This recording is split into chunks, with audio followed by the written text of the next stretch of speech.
Good evening and welcome. Welcome to That's the Law. I'm BJ Krintzman. I'm an attorney with a general practice in Newton, but mostly it's a family law practice. And on tonight's show, we're going to talk about a book from maybe Newton's most famous author, one of them for sure. We've got Stephen Bergman with us, and Stephen is known to his readers as Shem, Samuel Shem. And he may be familiar to Newton audiences because he's been on our show before. So first of all, let me welcome you back, Shem. Nice to see you here. Thank you, BJ. Great to see you. Yeah. You may recognize him in his last appearance on That's the Law. We were talking about At the Heart of the Universe, which was a superbly rendered, very personal journey about a family that goes back to China to try to connect with their adopted daughter's birth mother. Yeah. And it was a wonderful, wonderful book. For all of the books that he's done, and Shem, how many books have you written at this point? At least a dozen. I think there's about 8 novels and 2 nonfiction, and Bill W. and Dr. Bob, the play. In the play, right, Yeah. about the beginning of Alcoholics Anonymous, yeah. Of all of them, probably still, he is the most famous for The House of God, Right. which is now 42 years ago. Have I got that? 41 years ago. And it's sort of required reading for anybody who wants to go into the medical profession. And as far as I'm concerned, it's required reading for anybody who wants to read a hilarious book.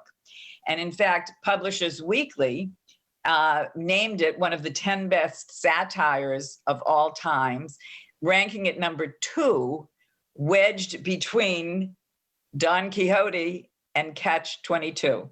So that's where our guy Shem is. So now, some 41 years later, Shem has just publishing now the sequel to The House of God. And this book, Newton, it's so, so, so good. And the name of it is Man's Fourth Best Hospital. Okay. The name itself just cracks me up. Great, great book. And so this is the sequel to that book. So that's really why Shem came on. We're going to talk a lot about his book and tonight. But before we talk about the book, I wanted to talk about the fact that Shem contracted COVID-19, lives in Newton, contracted COVID-19. And I want to hear everything, Shem. First of all, how do you think you caught COVID-19? Well, I pretty much know. Man's Fourth Best Hospital had come out, and I was on a book tour, intermittently going to New York, other places. I'm a professor of medical humanities at NYU now as well. Anyway, I did appearances in the first week of March at Montefiore up in the Bronx, and at SUNY downstate, which is in the depths of Brooklyn. And everything went very well, but I came back, and first, without knowing I had it, because we were only in the not shaking hands part at that time. Nobody knew what to do. I gave it to my wife, and then we both got pretty damn sick in a week, just fever, headache, absolute. It's just like a block of wood had fallen on your head and your chest. And it was very, very scary because I'm a doctor. I know, how scary, what's happening out there. And Janet was very scared. So we did everything we could. We couldn't get tested at that time. Nobody, because it hadn't gone into our chest. We didn't have the coughing. So it stopped just short of the coughing. And it was scary and it was exhausting, and we got through it with the help of a very wonderful doctor. Actually, his name is Bill Holgerson at Newton Wellesley, just by being in touch with him. And I wrote a thing in the Globe a week ago about how important it is, if you got a really scary disease, to have a doc who will answer your emails and stuff. It took probably 6 weeks to get back, though. It's a horrible disease, And have you been tested since to confirm? Do you know if you have antibodies or not? Well, Jen and I thought of it, but the antibody tests are just not good enough. It's not worth it. There are too many faults. I don't know which way it goes, positives or negatives. So I think we will, but not now. Yeah, well, I was thinking in terms of, donating plasma, Yeah, sure. if Sure. you have the antibodies. So any advice for our viewers? Were you traveling by airplanes when you were? No, I just took the train, but I was on the subway, a lot. And I was talking to, crowds of literally 300 or 400 doctors and medical students and nurses. And actually at Montefiore, I only learned this, you're shaking hands. I'm going out to dinner with them at little tables the night before and all this stuff. And soon after I'd given the talk at Montefiore, a very famous surgeon, like a week later, died of it. And I had been shaking his hand, and it's like, so this is miserable stuff. And the only thing to say is, like most Newtonites actually buy into, just do all the prevention. And, we're not done yet. We're not done yet because people didn't prevent, in the red states, basically, and it's coming back. It'll come back here.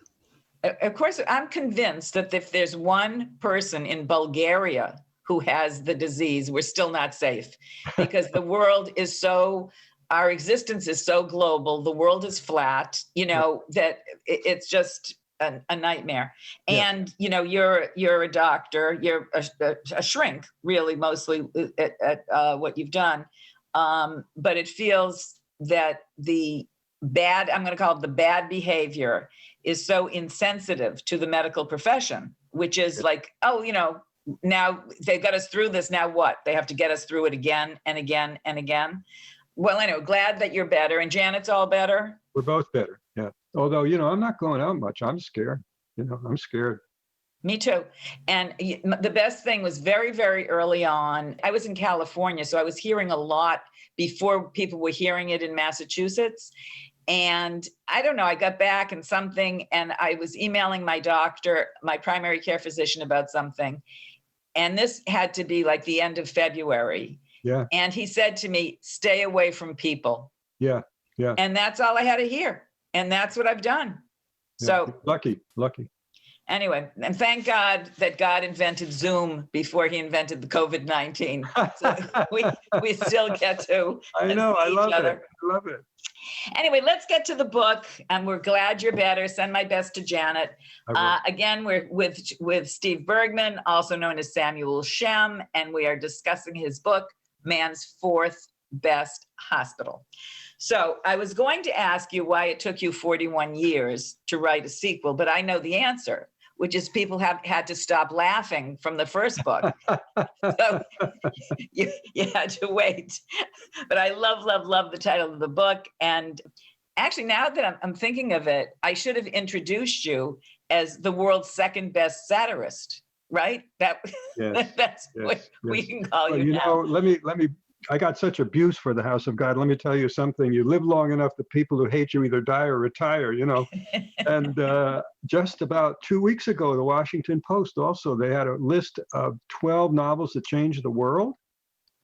And the only living person, the only living author on that list was me for House of God. It's unbelievable. Wow. Congratulations. Next to between 1984 and Toni Morrison, Yeah. Congratulations. Yeah. Steve, that's great. That's great. Anyway, I love this book, and what I want, seeing as it's a sequel, do you think that people have to read The House of God before they would read Man's Fourth Best Hospital? No.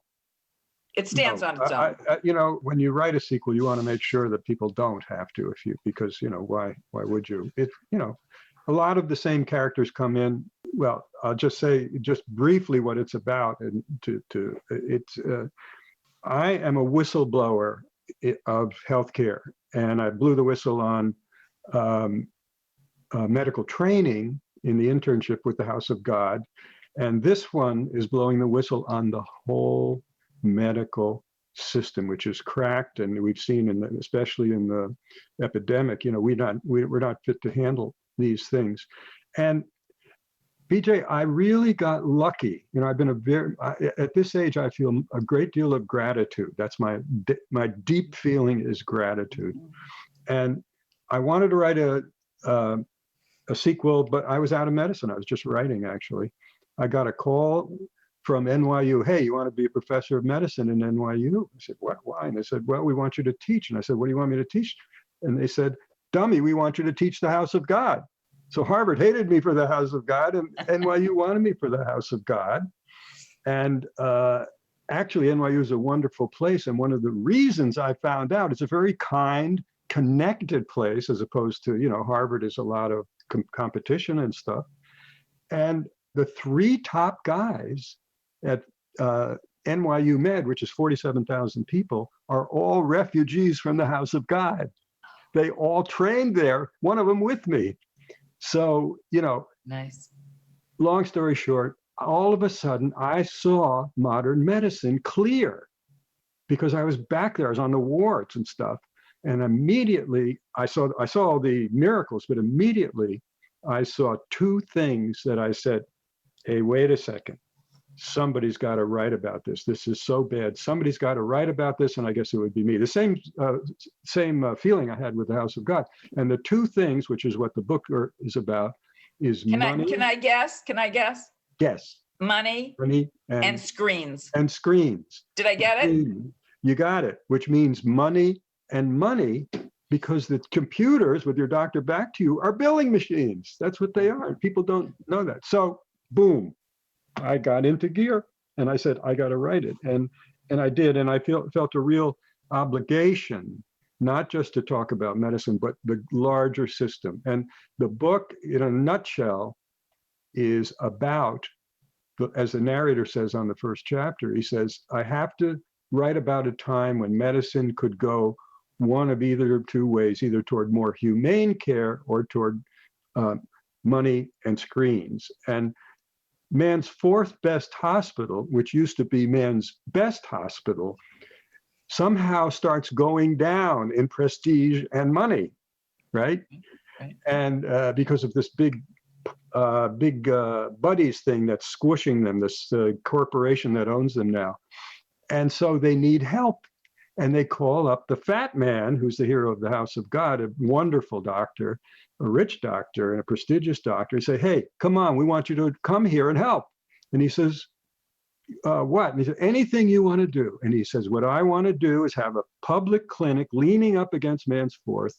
And I want to show with my guys, rounding up my guys and some women now, I want to show how to put the human back in medicine.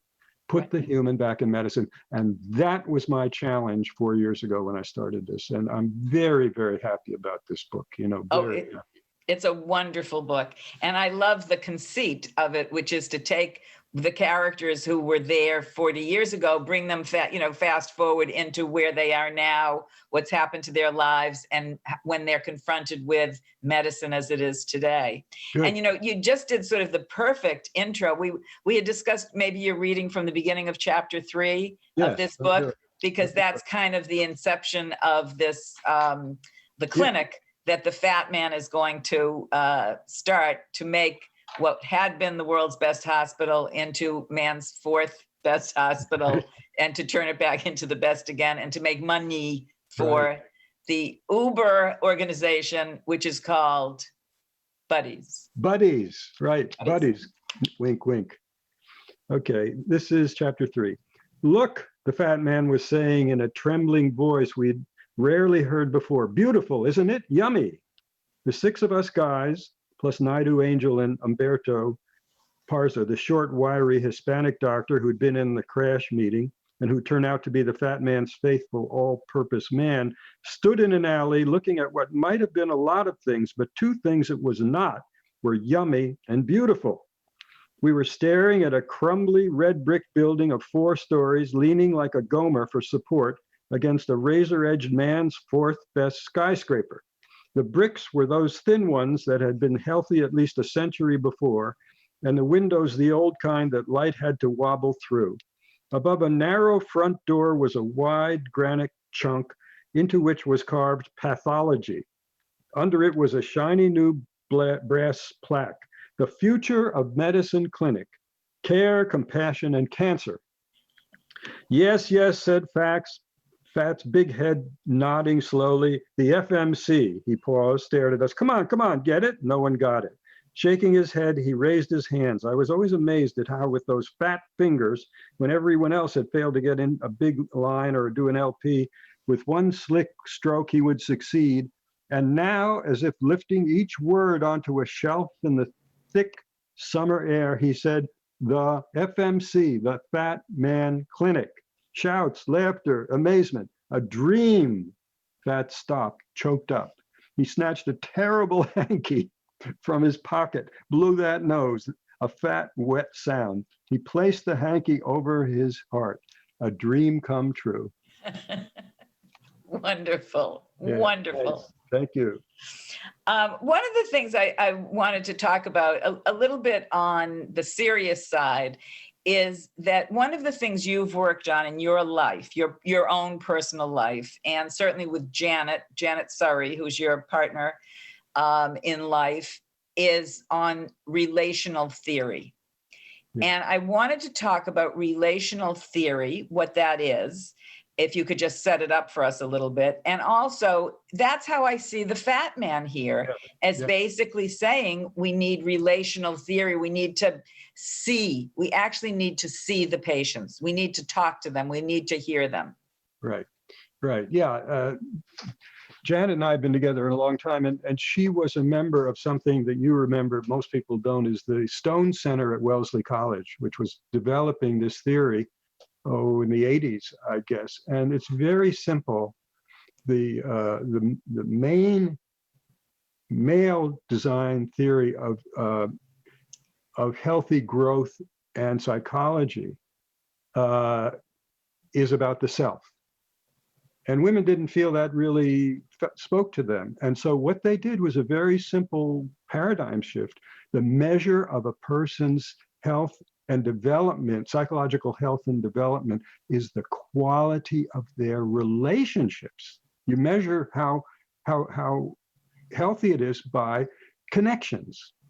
And so I and Janet, worked a lot in that field. And what I finally got to do in a novel with this one is Barry isn't character here.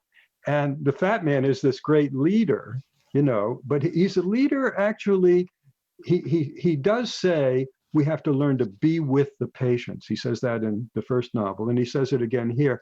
But she kind of challenges him a little bit in the book. And she says she realizes he knows how to talk, but is this mutual connection? Does he take in from others? And he says, oh, I never thought of that, And so there are some laws in both books, in The House of God and in this. And one of the things when I go out and speak to doctors and stuff, and business people even, is that in any organization, in any friendship or whatever, connection comes first. And what that means as a doctor, if a new patient comes in, if you connect, you'll hear everything about the story that he's got to tell or she's got to tell. If you don't connect, you won't hear anything. So these are two laws, kind of, the Fat Man says. Connection comes first. And all good connections are mutual.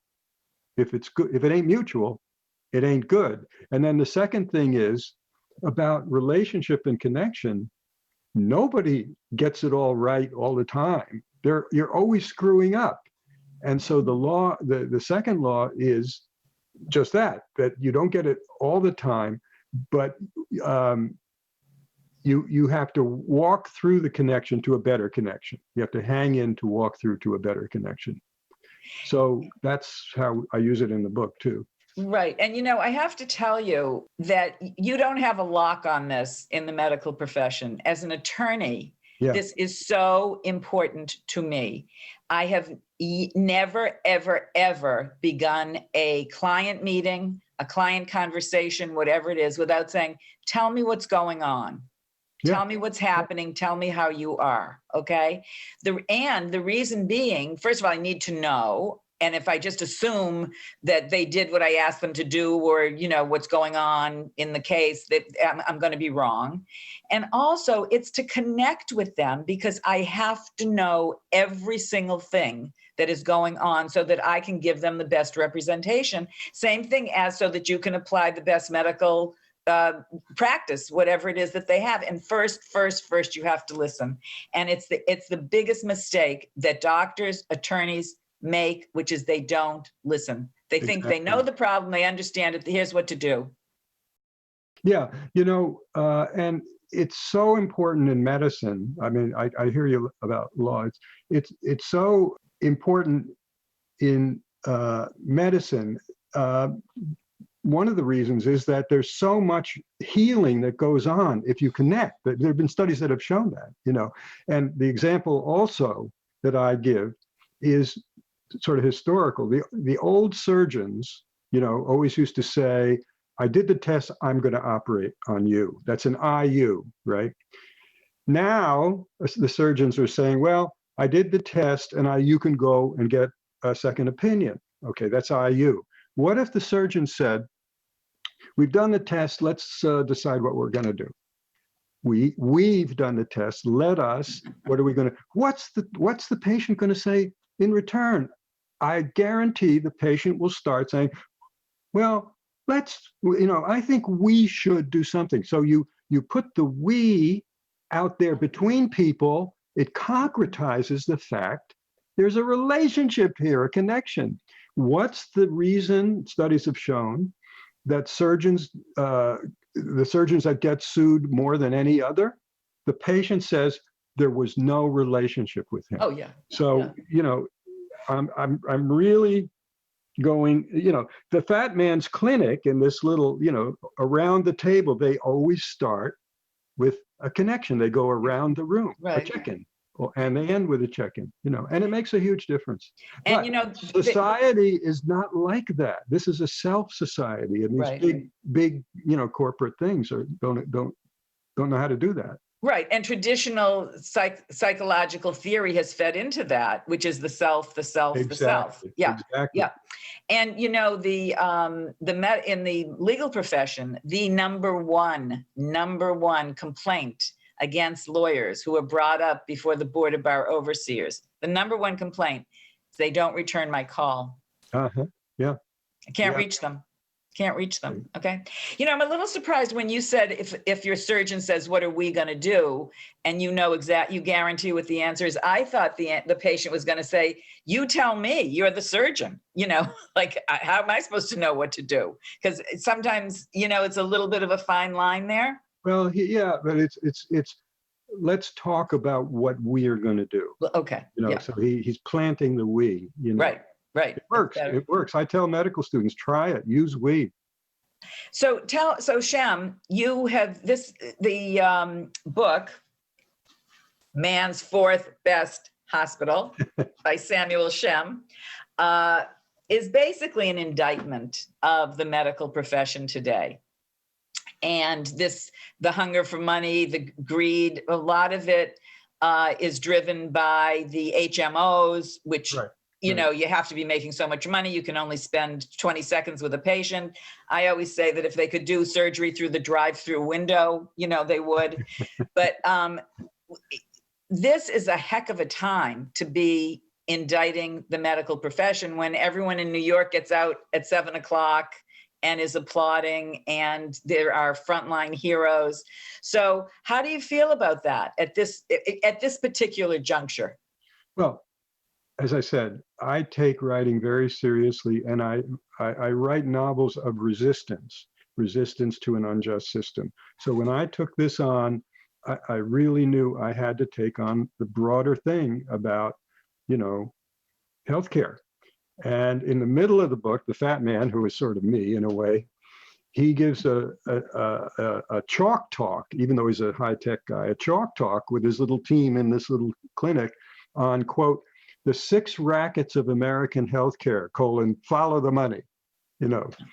And I spent 2 months trying to figure out what the hell's going on. It's so complicated. It goes from, buddies, actually buddies and all these other things, all the way down to hedge funds who are buying up hospitals and stuff. Right. And so I went through all of that. And what's absolutely the main thing that is not working is the for-profit health insurance industry. I just wrote an op-ed piece. It was in the Daily Beast called the plague of for-profit healthcare insurance. And to cut to the chase, the fat man at the end gives a lecture on what to do about it. And the thing that's driving doctors mad now, and also hospitals, because they're on the same side in this, the thing that is the billing machine and is the electronic medical record. As you know, there's an epidemic of doctor burnout now. It's serious. Suicide, depression, alcohol and drugs, et cetera. It's terrible for doctors. Well, guess what? I found a paper that showed that the only correlation with this epidemic of doctors, of burnout, was when the electronic medical record came in 2008, 2010. Right. And the main thing is because doctors are spending 60% of time in front of screens. And what we need, as the fat man says at the end of the book, I'll spoil it for you, the cure for this is he says, quote, we've got to squeeze the money out of the machines. We got to squeeze the money out of the machines. Because when they were invented, Obama had a good idea. Data transmission, data recording and transmission. Great idea. Somehow the for-profit insurance industry got its fingers in it, and every diagnosis and treatment has a cash amount attached to it. Right. What we've got to do, simply put, this is the Shem theory of how to correct all of this. We got to take the money out of the machines, meaning we have to have some kind of national system. It's going to come. A national system, either Obamacare or Medicare, whatever. You still have the private system, like supplemental Medicare, which we have, right, which is good. But it's like the VA. The doctors only have to transmit the data because they don't argue with the insurance company about how much they get paid, because every procedure, like an appendectomy, is the same all over the country, instead of trying to get more and more and more or less. Right. And then if there is private insurance, the doctor just has to look. He's written up the thing for the public insurance, and he says, oh yeah, BJ has private insurance. One more click, it all goes to the private insurance, and they have to get paid through their computers, not ours. That's what has to happen. So, and I just want to make the point that the book, and again, we're talking about Man's Fourth Best Hospital, is not an indictment of doctors and nurses. It's more of the profession, and it's more of the monetization and corporate component of it. So as we sit here in the middle of the COVID-19 pandemic, this is the antidote to the virus, okay? This book is wonderful, it's hilarious, and it's also got a lot of meat on the bone. And Shem, I thank you so much for being with us, and we will see you all next time on That's the Law. Good night.